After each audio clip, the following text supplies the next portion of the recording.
September 1st, the release date of Stone Ocean Part 2. A full 10 months since the first batch was released late last year. As Part 2 rapidly approaches, I want to talk about the release schedule of Part 6. Why did it take so long, and what caused the delay? Today, I'll be going into some of the reasons why it took Netflix so long to give us Stone Ocean Part 2. The release date of this video, compared to my previous one, is a reflection of Stone Ocean being on break. At least, that's what I tell myself. My previous video talked about how Netflix killed the hype of Stone Ocean on its initial release, and even more so now after they announced Part 2 in the fall. The community was outraged. Posts, threads, memes, bashing Netflix for slapping JoJo fans in the face. While I do share the same sentiment, I decided to take a step back and look at the situation objectively. What's the reason for Netflix making this decision? After all, fans have been waiting for months for more Stone Ocean. Why did Netflix make this call? Hello everyone, this is Wong Diggity, and today we're going to talk about the reasoning behind why Stone Ocean was split into multiple parts with a staggered release date for each batch. First off, I know Netflix is the big bad guy in most people's minds, but the blame can't be entirely placed on them. Ultimately, they're not the ones actually animating the episodes. That being said, I'm not trying to blame David Productions either. This is the result of multiple factors that people might not immediately come to the conclusion of. There are constraints both DP and Netflix have to work with. I'm going to go back in time a little bit to refresh people's memories. Netflix announced Stone Ocean was in production in April of last year.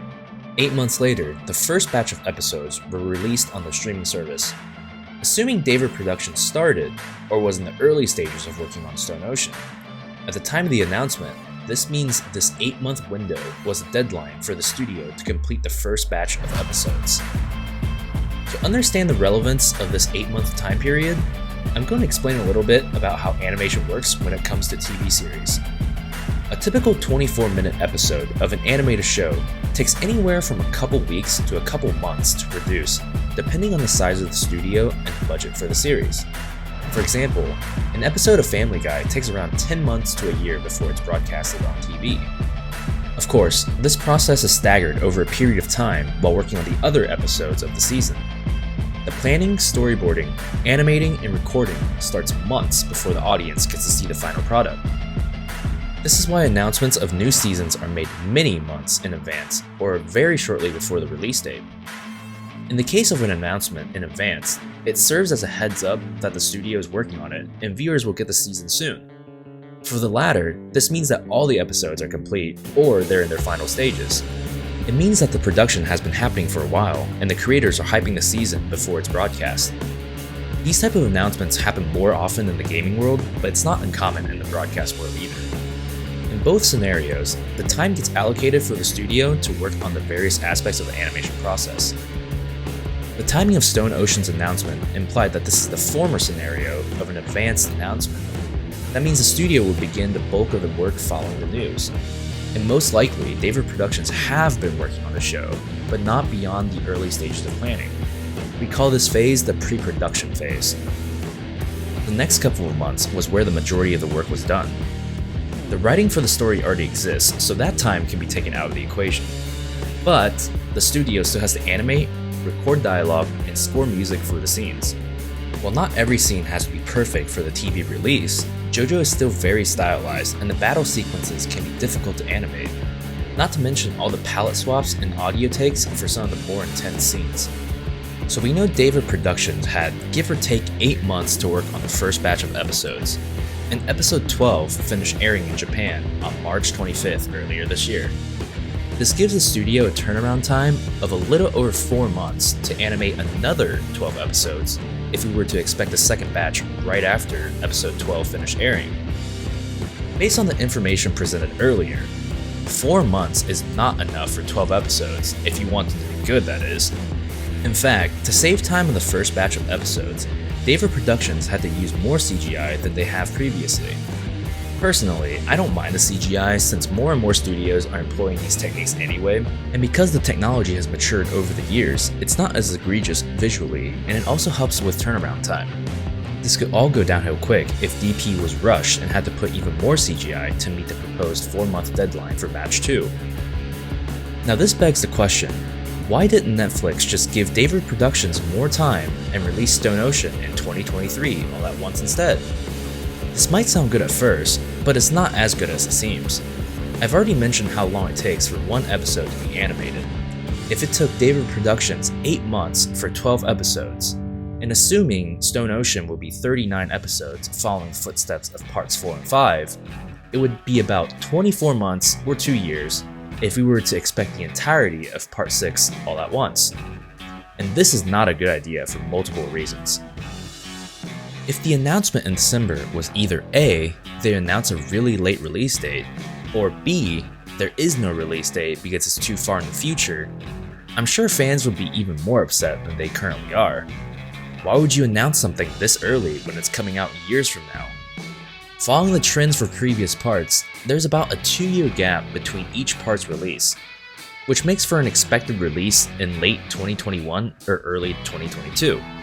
So this lines up with part 6's release.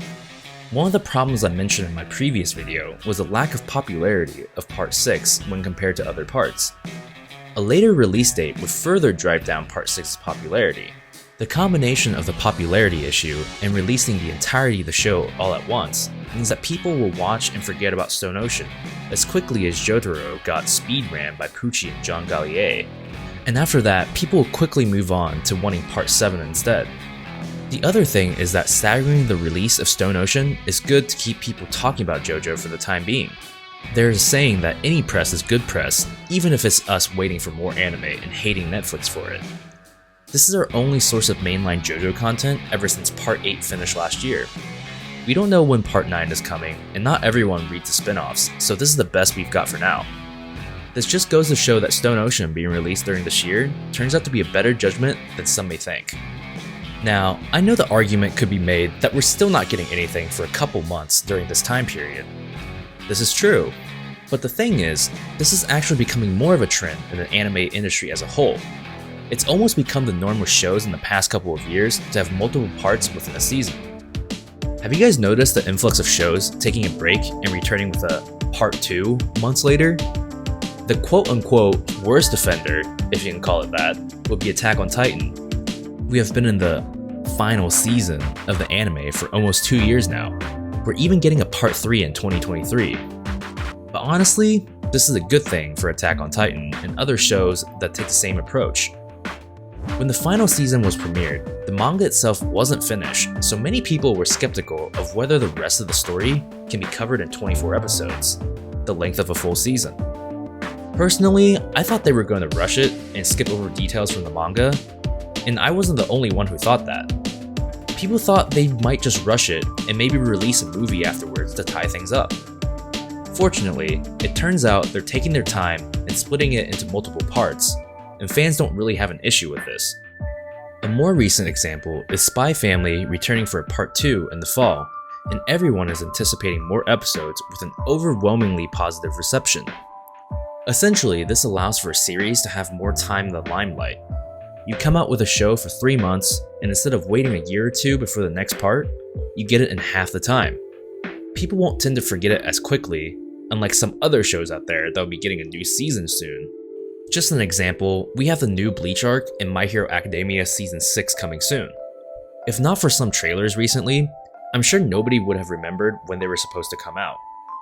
The staggering of parts not only allow for a more continuous discussion, but also lets the adaptation stay true to the original. This just proves my point earlier that we're still talking about Stone Ocean despite the lack of episodes. Just that it might not be as positive as the discussions for Spy Family might be. Splitting up the show is also good for the animation studio and their animators. For studios, multiple projects are being worked on at any given point. They need to be able to meet deadlines for the other shows too. For example, David Productions has 3 other projects they're currently working on. Work culture is brutal in Japan, so splitting seasons up gives the studio the breathing room they need. But Mr. Wong Diggity, this video is about JoJo. Stop talking about other shows. I hear you, but the best way to explain was to give examples to better illustrate my point. So by now, I think we've all gained a little more understanding as to why Part 6 has been a staggered release rather than a continuous one. Stone Ocean following the same formula that's been successful for other shows is not that surprising. So, if this works for every other show, why is the reception for a staggered release so negative? Can Netflix do anything about this? There are a lot of details here I want to talk about, but I have to do it in the next video instead. Otherwise, I'd probably double the length of this video. But don't worry, the next video won't take as long as this one did. If you guys enjoyed the video, please leave it a like, comment, and subscribe. It really helps me out. If you disagree with the video, you can let me know in the comment section down below. And if you want to discuss more JoJo or anime related things, you can hop on over to my JoJo themed Discord. I'd love to see you guys over there. Until next time, Wong Diggity out.